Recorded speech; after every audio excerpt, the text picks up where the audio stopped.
Не се чувствуваме виновни. Вака се изјаснија сите обвинети за грабнувањето и убиството на 14-годишната Вања Ѓурчевска и на 74-годишниот Панче Жежовски на почетокот на главната расправа во Кривичниот суд за случајот.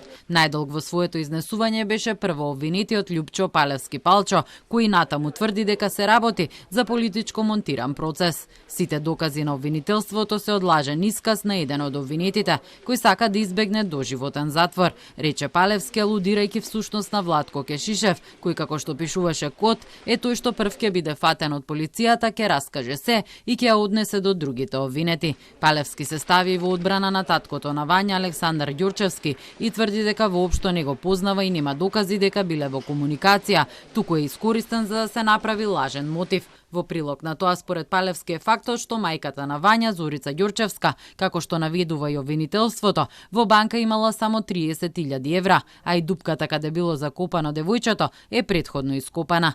Тоа значи дека е одлучено детето да биде убиено. Мотивот е вештачки. Александар Ѓурчевски е колатерална штета затоа што очајно се трудел да ја најде неговата ќерка.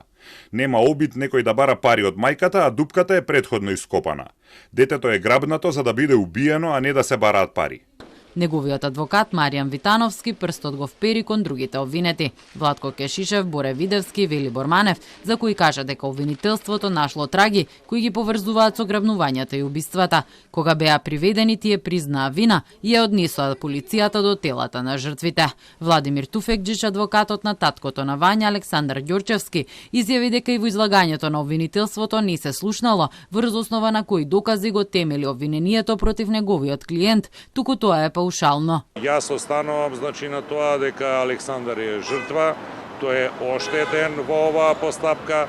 Тврдам дека секој родител кој би му се случило ваква работа, би го преземал апсолутно истото што го преземал и тој, односно би одал во насока да води и своја самостојна истрага и на крајот на краиштата сведоци сте дека обвинението се темели токму на доказите кои ги прибавил Александар и тоа со знаење и со согласност на полициските службеници за кои јас како бранител барам да бидат испитани.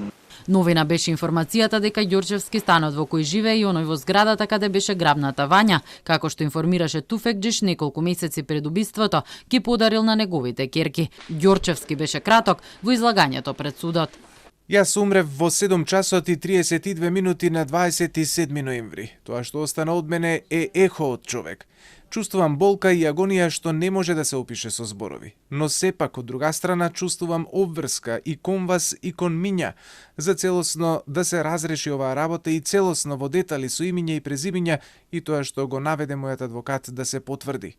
Кешише, Видевски и Манев воопшто не се обратија, освен само кога беа запрашани дали се чувствуваат виновни, на што негативно одговорија, а нивните адвокати дека ќе докажат оти обвинителството нема докази за делата за кои ги товари. Обвинителката Жаклина Крстевска-Јосифовска го оцени случајот како еден од најтешко кривично правните настани, кој длабоко ја вознемири и се уште ја вознемирува јавноста.